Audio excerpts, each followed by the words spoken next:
എന്താ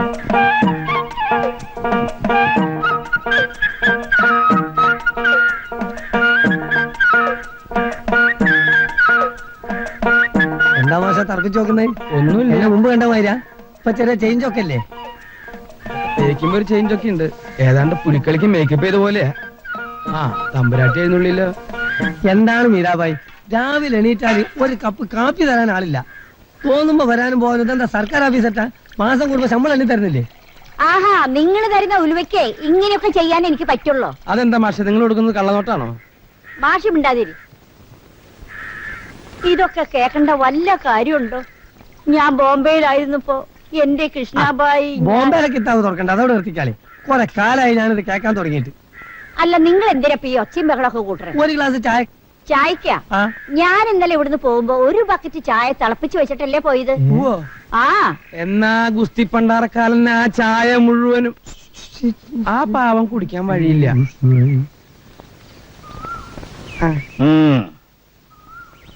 ഇയാളെ കാണുമ്പോൾ എനിക്ക് മനസ്സമാധാനക്കേട്. എന്റെ ദൈവമേ, എന്തൊരു സാധനപ്പ ഇത്! എടോ ഉതുപ്പേ, 2 കിലോ അരിയിൽ ഇത്രയും കല്ലുണ്ടെങ്കിൽ 1 ചാക്ക് അരിയിൽ എത്ര കിലോ കല്ല് കാണും? ആ ഇരിങ്ങാലക്കുടക്കാരൻ നസ്രാണി മാഷില്ലേ, അയാളുടെ മൂത്രത്തിൽ അപ്പടി കല്ല. അപ്പൊ മൂത്രത്തിലെ കല്ല് ഇതിന്റെ കൂടെ ചേർത്തിട്ടുണ്ടോ? എങ്കിൽ അരിയിലെ കല്ലിൽ നിന്നും മൂത്രത്തിലെ കല്ല് കിഴിക്കണം. എടോ, തന്റെ വളിപ്പ് കേൾക്കാനല്ല ഞാൻ വന്നത്.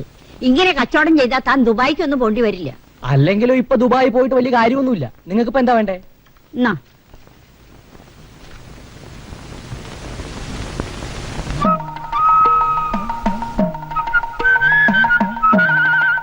താനെന്താണ്ട് ഈ കള്ളന്മാരെ നോക്കണമാതിരി നോക്കണത്? അതെ, സ്വന്തം കയ്യിരിപ്പ് ശരിയല്ലാത്തത് കൊണ്ടാ. എന്റെ കയ്യിൽ ഇപ്പൊ താൻ നോക്കണ്ട, താൻ സാധനങ്ങൾ എടുക്ക്, എനിക്ക് പോണം. അല്ല പിന്നെ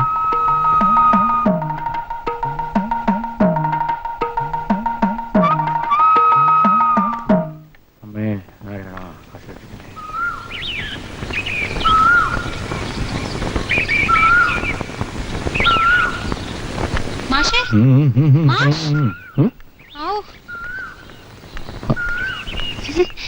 എന്റെ മാഷേ, മാഷ ഒന്ന് തനിച്ച് കിട്ടാൻ വേണ്ടി ഞാൻ എവിടൊക്കെ അന്വേഷിച്ചെന്നറിയോ?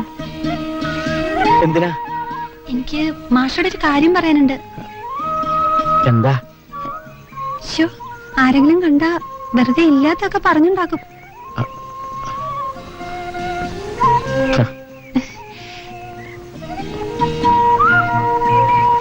മാഷിന് ബുദ്ധിമുട്ടാവോ? ഇല്ല. ചിലപ്പം ബുദ്ധിമുട്ടായാലോ? പിന്നെ നീ ഒന്നും പറയരുത്. അയ്യേ മാഷേ, ആരുമില്ല മാഷേ.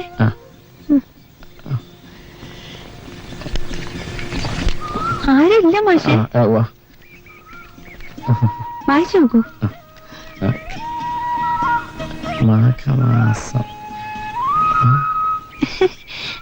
ഇതെന്താ കവിത? കവിതയോ? പിന്നെ മാഷെന്താ വിചാരിച്ചേ? ഞാൻ വിചാരിച്ച എന്താ വിചാരിക്ക? അല്ല, ഞാൻ ഒന്നും വിചാരിച്ചില്ല.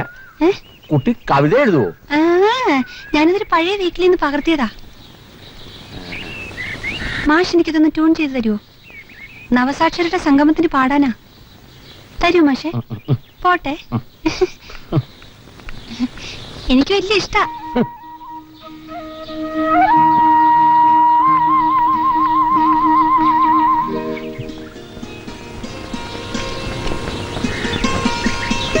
ഇത്തവണ നാളികേരം വളരെ കുറവാണല്ലോ രാവുണ്ണി. നാളികേരം എണ്ണക്കുരുവായി അംഗീകരിച്ചോണ്ട് ഉള്ളതിന് നല്ല വില കിട്ടും. നടക്കാനല്ലപ്പാ, യൂണിയൻ ഏതാണെന്നും പറഞ്ഞ് പയ്യെ പയ്യെ ഇറങ്ങി. വേഗം പോടാ, വേഗം കൊടുത്ത് ഇടാവേ. ഇങ്ങനെ പോയാൽ എവിടെ ചെന്നാ എത്തുക? ഇങ്ങനെ പോയാൽ നേരെ കൊപ്രാവിലി ചെന്നെത്തും. അതല്ലടോ പറഞ്ഞത്, സാധനങ്ങൾക്കൊക്കെ ഇപ്പൊ തീ പിടിച്ച വിലയാ. അല്ല, അവിടുന്ന് കിട്ടി വാടകയോടെ? ആ കാര്യം ഞാൻ പറയാൻ തുടങ്ങിയായിരുന്നു. ആ മാഷുമാരുടെ കയ്യിൽ നിന്ന് കാശ് കിട്ടുന്ന പരിപാടി നടപ്പില്ല. എന്താ പിന്നെ അവർ ഇറക്കി വിട്ടാരേ? അങ്ങനെയത് നമ്മുടെ മോളെ കോളേജ് പഠിക്കുന്ന മാഷുമാരല്ലേ. ഒരു വിദ്യ ചെയ്യാ, 3 മാഷുമാരില്ലേ, അവര് വീട്ടിലോട്ട് വിളിച്ചു വരുത്തി ഓരോ വിഷയത്തിനും പ്രത്യേകം ട്യൂഷൻ എടുപ്പിക്കാം. അപ്പൊ നമ്മുടെ കാശ് പോരുകയും ചെയ്യും, മോള് പാസ്സാകുകയും ചെയ്യും. രാവുണ്ണി, ഈ ചെറുപ്പക്കാര് മാഷന്മാരെ വീട്ടിൽ വിളിച്ചു വരുത്തി ട്യൂഷൻ എടുപ്പിക്കാന്ന് പറഞ്ഞാൽ എന്നാ പിന്നെ മോളെ അങ്ങോട്ട് പറഞ്ഞയച്ചേരെ. നീ വല്ലതും പറഞ്ഞോ? ഞാൻ പറയാനുള്ളത് മുഖത്ത് നോക്കി പറയും. അതെന്റെ ചെറുപ്പം പോലെയുള്ള ശീലമാണ്. എന്നാ പിന്നെ അങ്ങനെ ചെയ്യാം. പെണ്ണുങ്ങളൊക്കെ ഉള്ളതാണ്, നിന്റെ ഒരു കണ്ണ് എപ്പോഴും അവിടെ ഉണ്ടായിരിക്കണം. വരനെ ആവശ്യമുണ്ട്. സുന്ദരിയും സുശീലയുമായ പെൺകുട്ടിക്ക് 18 വയസ്സ് അശ്വതി നക്ഷത്രം. സുന്ദരനും സൽസ്വഭാവിയുമായ വരനെ ആവശ്യമുണ്ട്. ഇത് നമ്മുടെ ഭരതൻ പിള്ളയുടെ മോളുടെ കാര്യല്ലേ? ഇയാളിത് രാവിലെ തുടങ്ങിയല്ലോ ഒരു ഉണങ്ങിയ ട്യൂണും വെച്ചിട്ട് ഡൈയൊക്കെ മൂക്കുമ്പോലായിരുന്നു. ശരി, ആകെ തെറ്റി. ഈ സംഗീതം എന്നൊക്കെ പറയണത് ഒരു ജന്മവാസനയാ. ആ ലതാ മങ്കേഷ്കറുടെ മോനല്ലേ മൂപ്പര്? നിങ്ങളോടൊക്കെ സംഗീതത്തെ പറ്റി പറയുന്നത് പോത്തിന്റെ ചെവിയിൽ വേദം ഓതണ പോലെയാ. ഞാനും ഇത് കുറെ നാളായി കേക്കണേ. ആരോടോ ഈ പോത്തിന്റെ ചെവിട്ടിൽ വേദോ? ഇത് ഏത് കിഴങ്ങനാ? ദാ അപ്പൊ പോത്തോ? ആയിരിക്കണോ? ആ, പോത്തും സംഗീതമൊക്കെ അവിടെ നിക്കട്ടെ. ഇതൊന്ന് വായിച്ച്. ഓണത്തിന്റെ ഇടയിലാണോ മാഷേ പൂട്ട് കച്ചവടം? എന്താ ഓണത്തിന്റെ ഇടയിൽ പൂട്ട് കച്ചവടം നടത്താൻ പാടില്ലേ? അങ്ങനെയൊന്നുമില്ല. വിട്ടു തന്നുണ്ടെങ്കിൽ ഓണായാലും വിഷു ആയാലും പെരുന്നാളായാലും ഓക്കെ. അതല്ല മാഷെ ഞാൻ പറഞ്ഞത്. നിങ്ങൾ മാഷ് വെറുതെ തോക്കിന്റെ ഇടയ്ക്ക് കയറി വെടിവെക്കാൻ. ആരാ വെടിവെച്ചേ? എടോ, നിങ്ങൾ താൻ ഈ ഇയാള് കാലത്തെ രാവിലെ സൗകര്യം തുടങ്ങി ചെയ്യാൻ കൊല്ലിയ രാവും വന്നിട്ട് കൊണ്ട് സംഗീതത്തെ പറ്റി എനിക്ക് വല്ലതും അറിയാമോ? അതെ, ഈ തോക്കും മറ്റതൊക്കെ എടുത്തൊരു ഭാഗത്ത് മാറ്റി വെക്കി. നമ്മളൊക്കെ സഹോദരങ്ങളെ പോലെ കഴിയേണ്ടവരല്ലേ? ഏതൊരു കവി പണ്ട് പറഞ്ഞിട്ടുണ്ടല്ലോ, ടാഗോറാണെങ്കിൽ എനിക്കറിയാലോ. ആ ടാഗോർ മൂപ്പര് അമ്മോനാണല്ലോ. കവി എന്താ പറഞ്ഞേ? ഒരുമയുണ്ടെങ്കിൽ ഒലക്കേമ്യം കിടക്കാന്ന്. ഒരുമുള്ള ആരെങ്കിലും ഒലക്കപ്പുറത്ത് കിടക്കുന്ന മാഷ് കണ്ടിട്ടുണ്ടോ? പറഞ്ഞു കൊടുക്കി. നിങ്ങളാണ് ഉദാഹരണം പറഞ്ഞത്. ഒരുമുള്ളെങ്കിൽ എങ്ങനെ മാഷെ ഒലക്കപ്പുറത്ത് കിടക്കുക? ഒലക്കയ്ക്ക് വീതി ഉണ്ടെങ്കിൽ കിടന്നു. വീതിയുള്ള ഒലക്കല്ല കിടക്ക. കുറെ കാലം ഈ തൊലിഞ്ഞ ഉദാഹരണം കൊണ്ട് കിടക്കണേ. മ്ലേച്ഛൻ. ഞങ്ങൾക്ക് മസൂരി ദീനാന്ന് പറഞ്ഞാ. ഗണപതി മാസം ഞങ്ങളെ യുക്തി പോലെ എന്തെങ്കിലും എന്തിനാ? പറഞ്ഞിപ്പിക്ക്. അല്ല രാവണ്യോ? അല്ല മറ്റവർ രണ്ടുപേരും എന്ത് ചെയ്യും? അവര് പിന്നെ നല്ല സുഖമില്ല, കിടപ്പാ. എന്താ സുഖം? വസൂരിയ കൂടിയ സൈസാ. അയ്യോ, അപ്പൊ ഞാൻ വന്ന കാര്യം നടക്കില്ലല്ലോ. അത് പിന്നെ വാടകയുടെ കാര്യമല്ല, അതങ്ങോട്ട് എത്തിക്കാം. അതല്ലേ ഭരതൻ മോലാളിന്റെ മകള് കവിതയുടെ കാര്യം പറയാൻ വേണ്ടി വന്നതാ, ട്യൂഷൻ എടുക്കാൻ. അല്ല രാഹുലിനൊപ്പം വന്ന് ആര് പറഞ്ഞു? നിങ്ങൾക്ക് വസൂരിയാണെന്ന് ഇങ്ങനെ പറഞ്ഞു തന്നെ മാഷെ? നിങ്ങൾ അങ്ങനെ പറഞ്ഞോ? ഞാൻ വാടക വാങ്ങിക്കാൻ വന്നാന്ന് വിചാരിച്ചു. താനൊരു മാഷല്ലേ, നാല് കുട്ടികളെ പഠിപ്പിക്കുന്ന ആളല്ലേ, എന്നിട്ട് ഇങ്ങനെ നുണ പറയാ? ഞങ്ങൾക്ക് വസൂരി ഒന്നും ഇല്ല കേട്ടോ. വേണമെങ്കിൽ എന്നെ കെട്ടിപ്പിടിച്ചെന്ന്. ഇനി മുതൽ വാടക വേണ്ടെന്നും പകരം ട്യൂഷൻ എടുത്താൽ മതി എന്നും മുതലാളി പറഞ്ഞു. ശരി, അപ്പൊ ഞാൻ പോട്ടെ. ഒരുമാതിരി മനുഷ്യനെ വടിയാക്കണ പരിപാടി ഉണ്ടല്ലോ. ഈ അവിഞ്ഞ വർത്താനം വേണ്ട. മേലിൽ ആര് വാടക ചോദിച്ചു വന്നാലും ഞങ്ങൾക്ക് വസൂരി എന്ന് തന്നെ പറഞ്ഞേക്ക്. അതെ, പട്ടണ ഞാൻ കൂടെ താമസിച്ചപ്പോ ഞാൻ തീരുമാനിച്ചതാ. നിക്കണോ ഇവിടെ?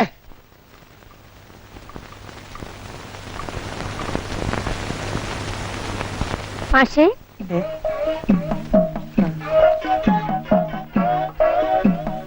ചായ ചായ കൊള്ളാമോ മാഷേ? കൊള്ളാം മാഷെ. എന്തെങ്കിലും ആവശ്യമുണ്ടെങ്കിൽ പറയാൻ മടിക്കണ്ട മാഷേ. ഞാൻ പോട്ടെ.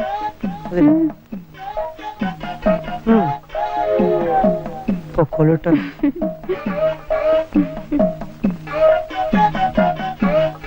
കണ്ണു വേണോന്ന് മുതലാളി പറഞ്ഞത് വെറുതെ അല്ല. മാഷ് മാഷ് വന്നിട്ട് കുറേ നേരമായോ? ഏയ്, ഞാനിപ്പോ വന്നേ ഉള്ളൂ. എന്നാ നമുക്ക് മുറിയിലേക്ക് പോവാം. ഓ, ഏത് ഭാഗത്തായിട്ടായിരിക്കും മുറി? ദാ അവിടെ. അവിടെയാ? നടന്നോളൂ നടന്നോളൂ. നടന്നോളൂ. ശല്യൊന്നും ഉണ്ടാവില്ല അവിടെ. എവിടെയാ? ദാ ഇവിടെ. ഓ ഓ,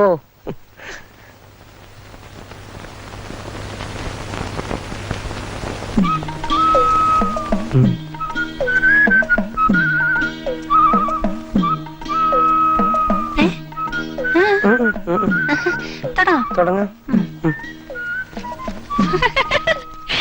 മാഷ് പൂച്ച കൊന്നിട്ടുണ്ടോ? ഇല്ല. പിന്നെന്താ കൈ ഇങ്ങനെ വിറയ്ക്കുന്നേ? എന്താണെന്ന് അറിയില്ല. മാഷ് ഡ്രിങ്ക്സ് കഴിക്കൂ? ഇല്ല. എന്താ അങ്ങനെ ചോദിച്ചേ? അല്ല, തലേദിവസം രാത്രി മദ്യപിച്ച് കിടക്കുന്നവർക്കേ പിറ്റേ ദിവസം രാവിലെ കൈ വിറയ്ക്കുന്ന അച്ഛൻ പറയുന്നത് കേട്ടിട്ടുണ്ട്. സത്യം പറയാലോ കവിതേ, ഇത് പൂച്ചേനെ കൊന്നിട്ടും ഡ്രിങ്ക്സ് കഴിച്ചിട്ടൊന്നുള്ള വരയല്ല. ഒറ്റയ്ക്കൊരു മുറിയിൽ ഞാനും കുട്ടിയും മാത്രമായപ്പോ എന്റെ അടിത്തട്ടിന്ന് വന്നിട്ടുള്ള ഒരു വരയത്. അയ്യോ മാഷ്,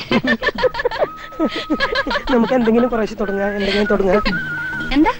അല്ല, ക്ലാസ് തുടങ്ങാന്ന് പറയാ. തസ്കരനല്ല ഞാൻ, തെമ്മാടിയല്ല ഞാൻ, പതാനിസ മുഷ്കരനല്ല ഞാൻ.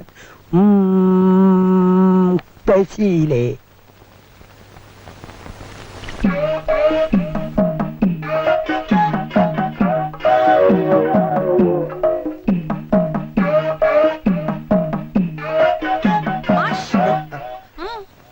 എന്നാ ഇനി കൂട്ടറത്ത് എഴുതിക്കോളൂ. കൂട്ടറത്ത് എഴുതാൻ നല്ല സുഖാണേ.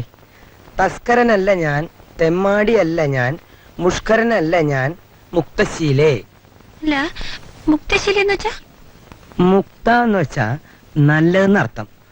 ശീല, മുക്തശീല എന്ന് വെച്ചാ ഷർട്ടിന്റെ തുണിയാവാം, അല്ലെങ്കിൽ തുണി തന്നെ. നല്ല തുണി. നല്ല തുണി. അയ്യോ,